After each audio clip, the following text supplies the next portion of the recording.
Hi, Mark. Great to speak to you today. Mark is on the board of Sapphire Independent Housing, and you've been on boards in the housing sector for nearly 30 years, Mark. So, do you want to start off by telling us has much changed in those 30 years?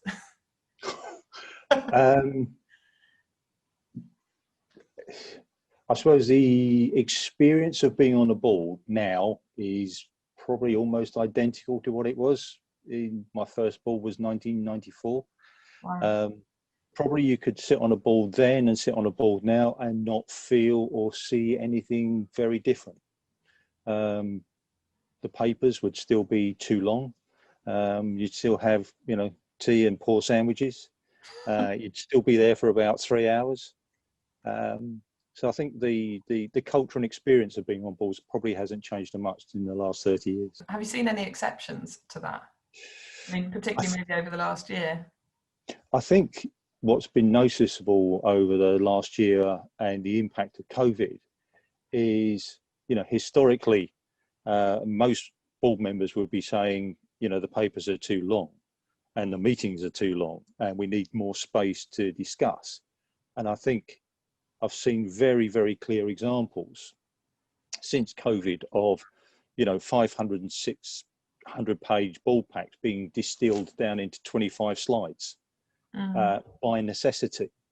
And what I found fascinating is looking at those kinds of things is actually all of the desired outcomes of the meeting are still delivered. And I've seen, the look in chairs' eyes going, so what were the 600 pages for? So I think there has been a significant shift by necessity. I've still got an open mind about whether that will sustain once we get back to, and I hesitate to use the word normal, but something that looked like pre-COVID, let's put it like that.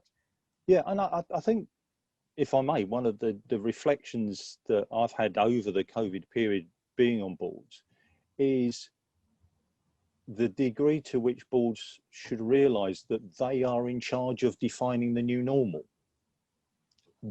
Boards, to me, boards are in charge, and a sort of a passive acceptance of, well, we'll accept whatever comes seems to not quite address the gravity and the seriousness with which boards might be able to operate in defining working practices and governance practices and those kinds of things. But that's probably an entirely different topic. Yeah, well, I think you touched on it there, like I guess your appetite for innovation in the sector is more than you've seen in the last 30 years. Yeah. Yeah. And again, I think it's one of those things where you see small examples and probably speak to a lot of people in the social housing sector, and there is a Dutch housing association that designed a digital housing association from the ground up, almost as a thought experiment. And everybody knows about it and everybody's heard about it. Yeah. And there's a huge degree of cynicism about how that might translate into the UK housing sector.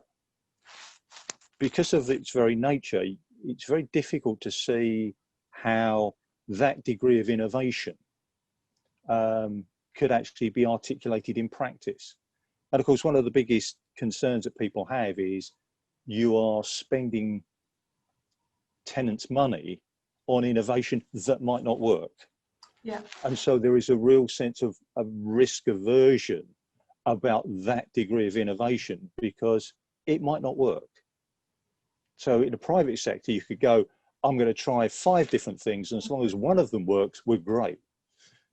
But in the housing sector, when it's public funding and tenants' money, the risk appetite isn't really there, I don't think, for that degree of innovation. I think it will come by necessity, but I'm not sure people will do it by choice. Yeah, it makes you question whether actually it needs to be more of a collaborative effort when you look at it in the housing sector. No, and I think that's it. I think there are 1,400 associations, of which there is enormous diversity, both in size, objectives, commerciality, ability to invest, risk appetite, style, if nothing else. Yeah. As well as all the geographic things that kick in. So it's one of the things when we say the housing sector, its commonality is it's around housing and it's got public funding in it. But within that very broad church, Yeah. you know, you could get people who'd sit in the same room and not recognise each other as coming from the same kind of worlds. Yeah. So Mark, I guess it's helpful to hear in your own words, why do housing associations have independent board members in the first place? I think there's two reasons, one of which is they have to by their constitutional nature. Yeah. But I think the real reason is it's to do with bringing the skills in to govern what are increasingly complex organisations working in an increasingly volatile operating environment. And to do that well, you need to have as many clever, skilled, experienced people around the table as you need to govern an organisation of the type that you want to. I mean, there are examples, you know, again, some boards are very small, some boards are quite large, but you really, really need those independent skills around the table. And I think there is a thing from the regulatory side that says this is a good idea as well about holding organisations to account. Yeah. So I think that's probably one of the fundamental drivers. But it does also sort of touch on the thing as why you have independent ones is, and who are they? What kind of skills and experience do you need sitting around the table? And that's an ongoing reflection, I think, for the sector. Thanks, Mark. And when you look at, I guess we've talked a lot about diversity in the housing sector, and I wondered if you could give us a sense of, through your career in the sector, how you've seen that conversation move and what your hopes would be moving forwards. Yeah, I think, you know, I've been in and around the housing sector because I worked in it before I became a non-exec. So I've been in it since the early 80s. And I think the issues around diversity now feel like an enormously hot and urgent topic. And I think largely driven by the Black Lives Matter movement. But there is and always has been, a wider thing around equality, diversity, inclusion, which really speaks to the ethos of the sector. The articulation of that in governance hasn't always been the most stellar example of how you would see those kinds of imperatives working out in the boardroom. And I know there are, you know, people in the sector, and there's a guy who's a real hero for me. He's a guy called Tom Murtha, and he's been around about the same time as me. And he writes compellingly about the fact that over the last 40 years, we've seen that diversity issue come and go in terms of an ebb and flow of its impact and how seriously people take it. And I think over the last 40 years, I've probably seen it come and then go too many times to feel comfortable that what we're seeing at the moment will become sustainable. Yeah. And I think for me, the issue about sustaining the diversity in governance beyond where we are at the moment is for me the most compelling thing. And that's where it crosses over this issue about accountability, that in terms of the diversity thing is, if an organisation isn't diverse or doesn't become diverse in its governance and its operating environment, who's to hold that to account?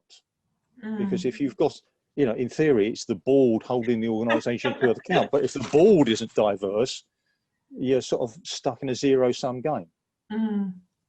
So I think there's still some challenges to come. But I think there's, you know, there are certainly individuals and organisations who are really setting a clear path and actually setting that agenda really clearly. And for that, I just think that's wonderful. And again, you know, just sort of, you know, name dropping Sandra Skeet at Octavia. You know, you see her writing, you see what she's trying to do with the organisation.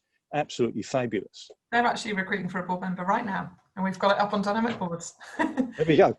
Yeah. I mean, they are a great organisation, and Sandra is fabulous, and her dynamic and her passion is really great.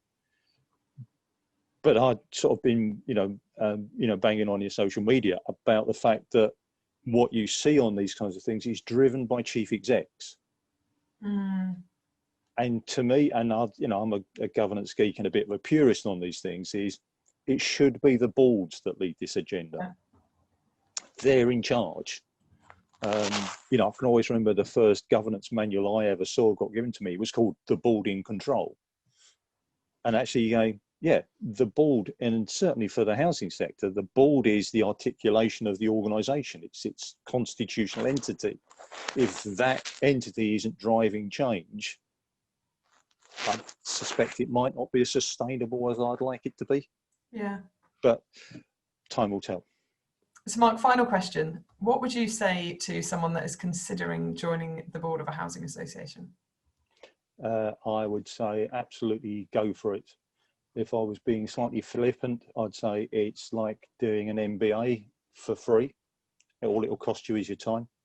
But the amount of learning that you'll take from it, that you'll get from being a good and committed board member, will be enormous. But part of the reason I'm so passionate about the sector, what it does is one of those things that makes life a good thing. It delivers great outcomes.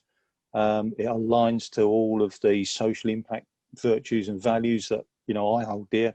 So if that's the kind of thing you're after, it's absolutely fabulous. And, there will be a huge number of organisations who want the skills and the experience to help them drive their agendas forward. So absolutely go for it. Brilliant. Thank you, Mark, and great to speak to you today. Thank you for your time. Take care. Pleasure.